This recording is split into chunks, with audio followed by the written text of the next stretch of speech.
So guys, a few things about the assignments. Uh, Please, when you submit your assignment, have a cover page. Cover page, please. So a cover page, very simple. You include your name basically, and if the assignment is a group assignment, then the cover page should include all the group or the team members. Just marking, and then found out that there are some of you guys working group. However, they never submitted a cover page. They never mentioned the team members, and this puts me in a difficult situation, right? Like it just requires more work from my side. So please have a cover page, and on the cover page, your name and your team member. Number two is please let's try to improve the quality of your work. I have seen some assignment which was really amazing, a lot of effort, a lot of love that was put in the assignment, and probably you've seen a little appreciation from my side. Not money, not gift card, just like a thank you. I really appreciate that. But some others, they just don't pay attention to the quality. They just want to finish the assignment. Like when they try to come up with a sketch or something, really, they never use like a straight edge or like a ruler. It doesn't take a longer time if you try to come up with a quality assignment. I would say for me, if it will take the same amount of time. Okay, so please make sure you look at your quality, the quality of the submitted work. And thank you so much for whoever put love in the assignment.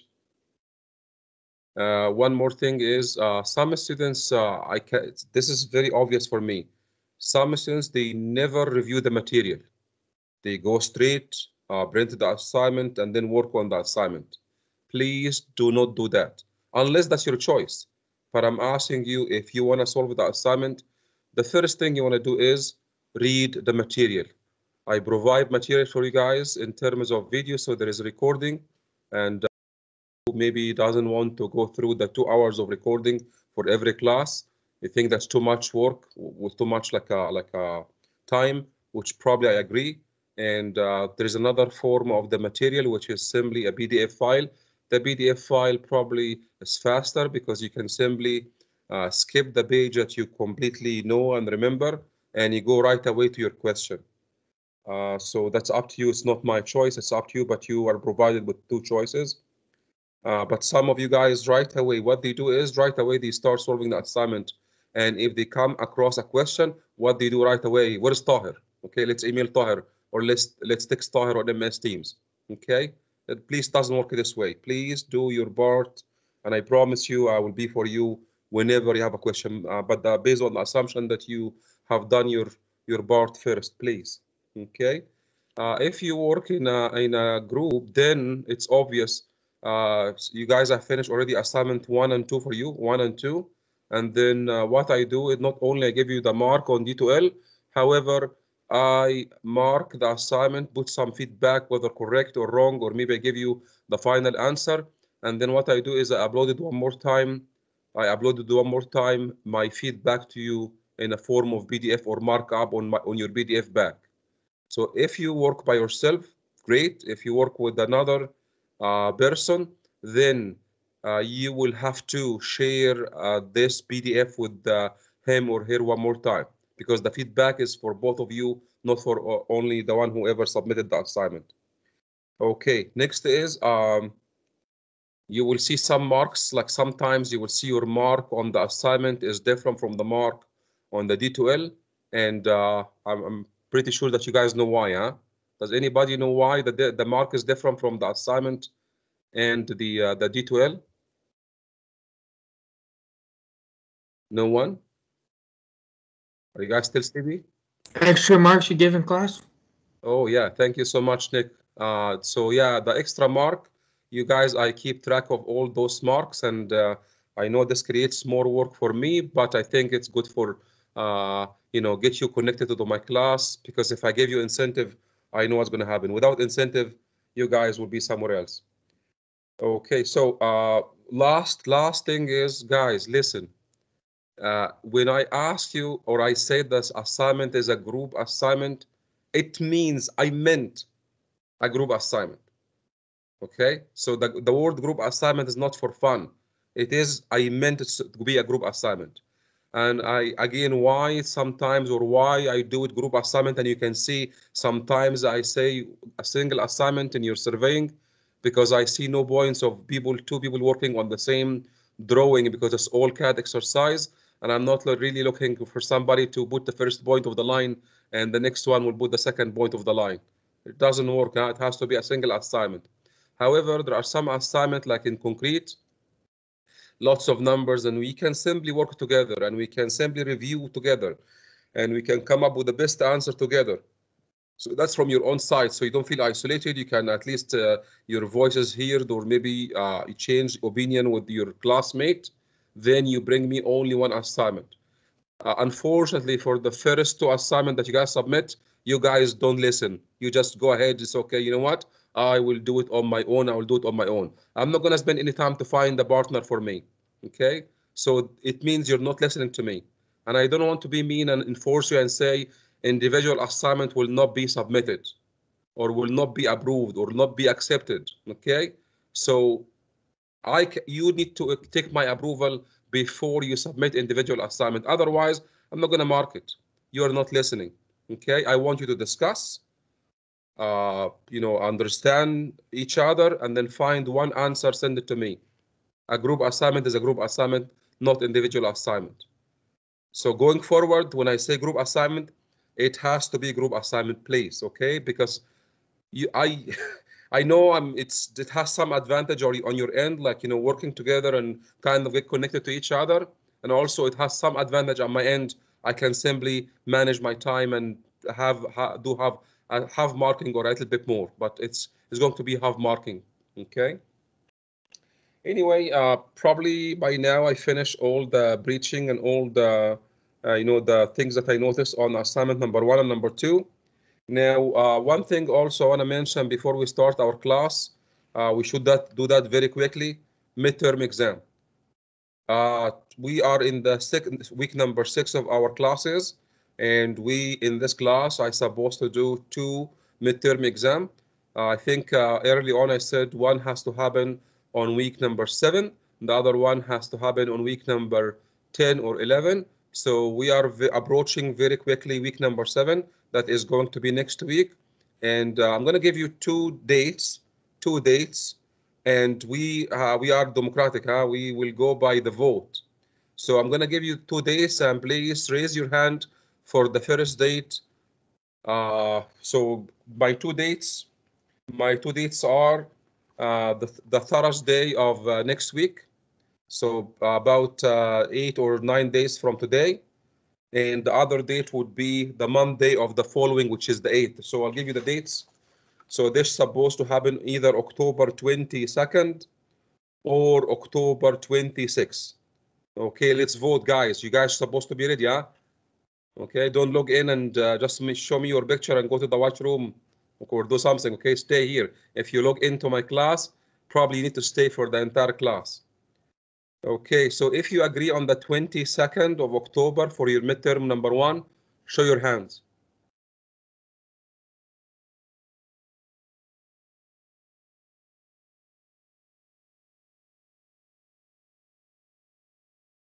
Keep showing your hand because I need to count, please. So 1, 2, 3. Okay, 1, 2, 3, 4, 5, 6, 7, 8, 9, 10. So we have, guys, we have 10. Would like to make the exam on the 22nd. That will be Thursday. We have 10. Now, please put your hands down.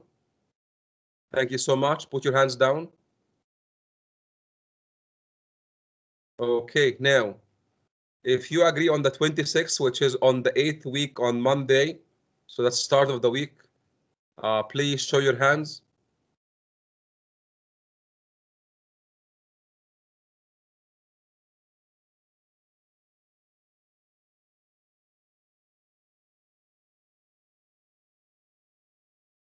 One, 2, 3, 4, 5, 6, 7, 8, 9.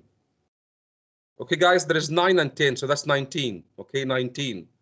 And 19, we have 24 attendant. I don't know how come there are 5 person.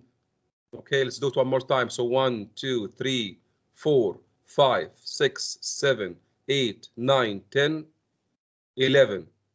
So the October 26 won only by 1 vote. We have 11 and 10, and I don't know why. You guys, I'm not asking a question. I'm asking you when you like your exam. So I don't see anyone who has no input. So for the for the class, some of you have no input, but I'm asking you when do you want your exam? Anyway, it's over. We have 11 votes for the 26th and 10 votes for the 22nd. So your exam, I'm gonna take a note here. I'm gonna take a note here. Thank you. Put your hands down. So your exam will be on the 26th. That will be Monday from 1 to 3 p.m. And for sure, I will do a couple of things. Number one, I will put a note on the D2L, a note on the D2L.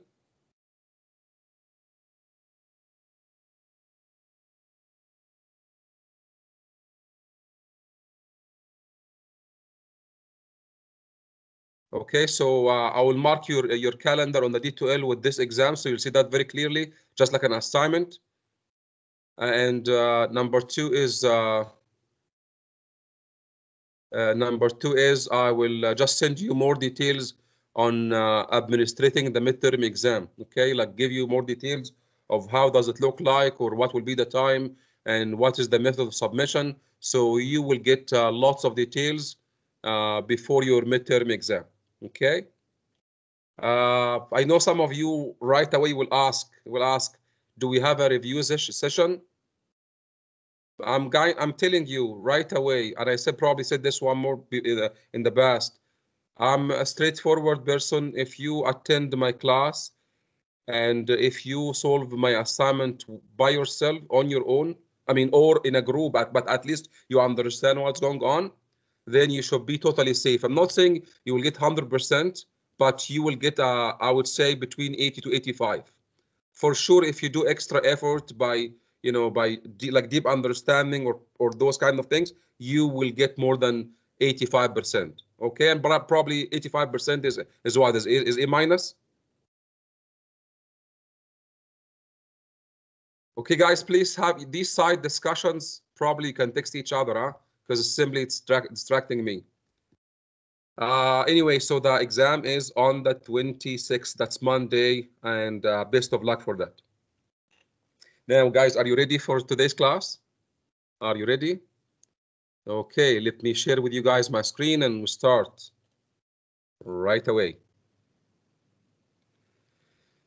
Okay, so just quick reminder for you, What we have been working over the last week is we're trying to understand the beam behavior, how it fails, or what happens to the beam before it fails.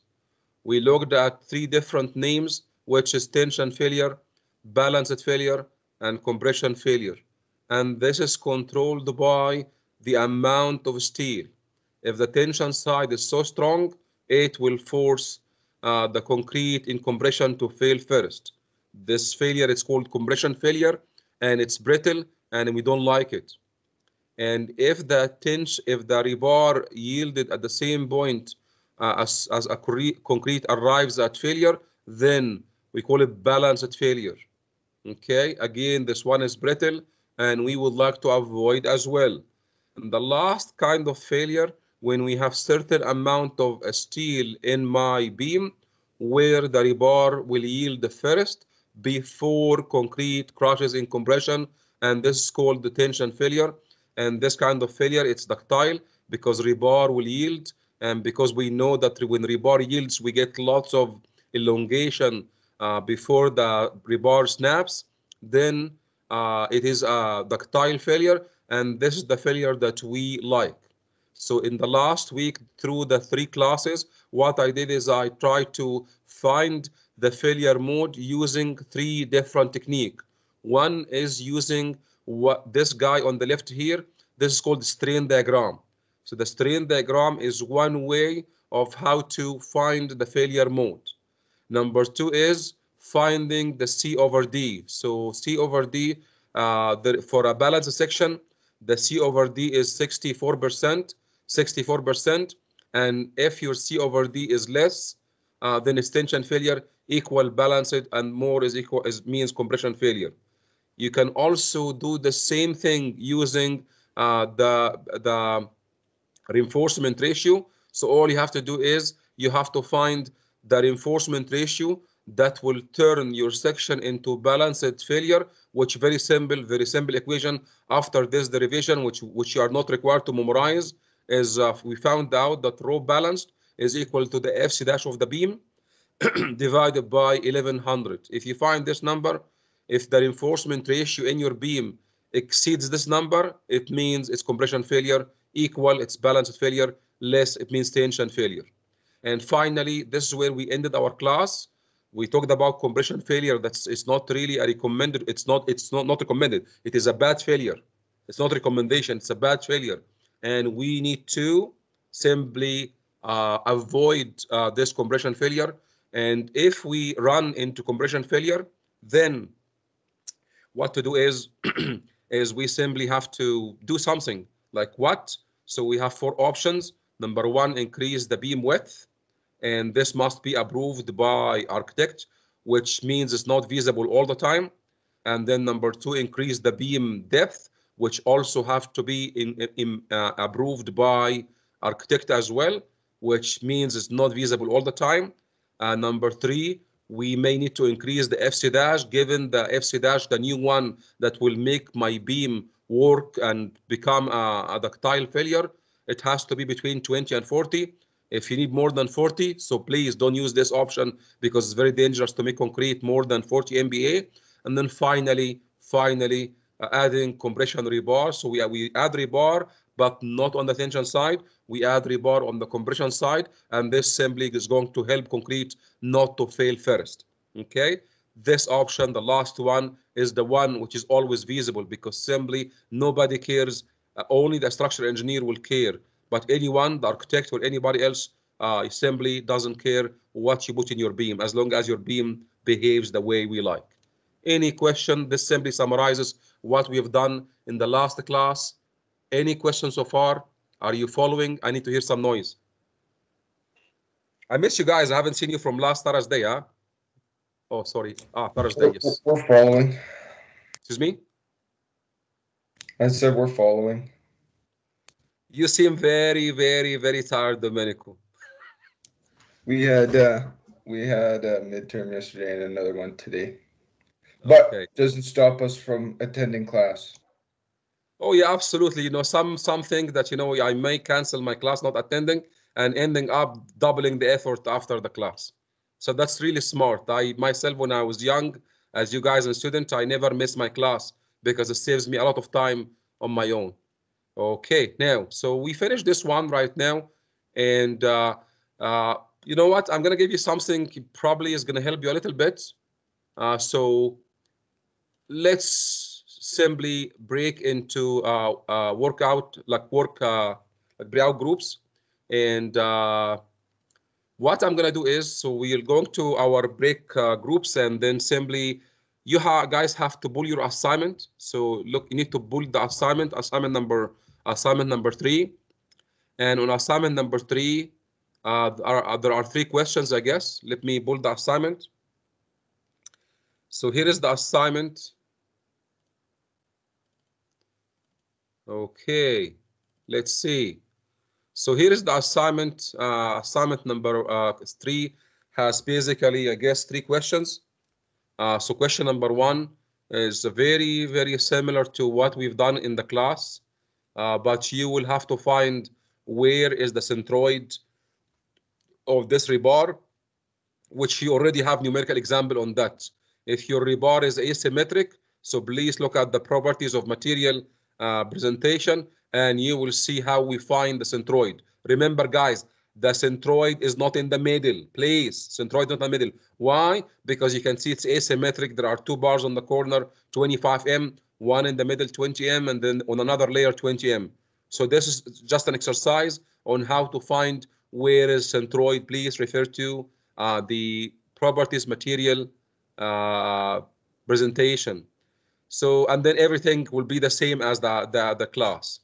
Now, on question number 2, it's we're trying to change a little bit of question number 1, and you will have to repeat number 1, but it's simpler because simply in this case we have 825M and on 2 layers, so for each layer. In this case, your centroid or the centroid of the rebar will be exactly in the middle, and you will have to repeat the problem.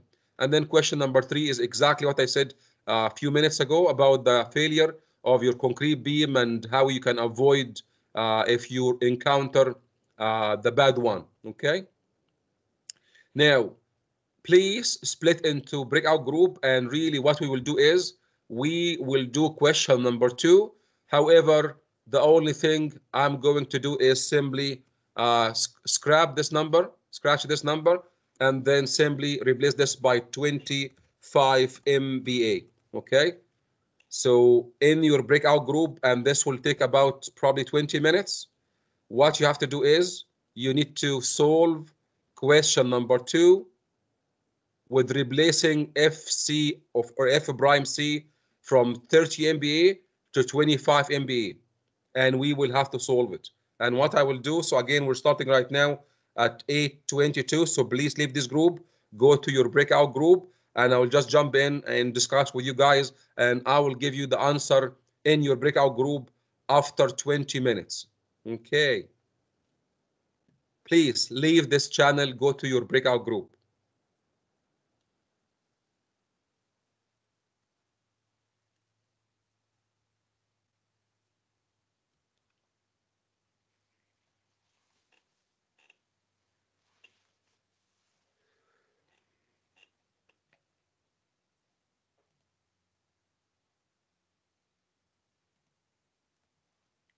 Leave this channel and go to the breakout group, please.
Hey guys, I'm here one more time.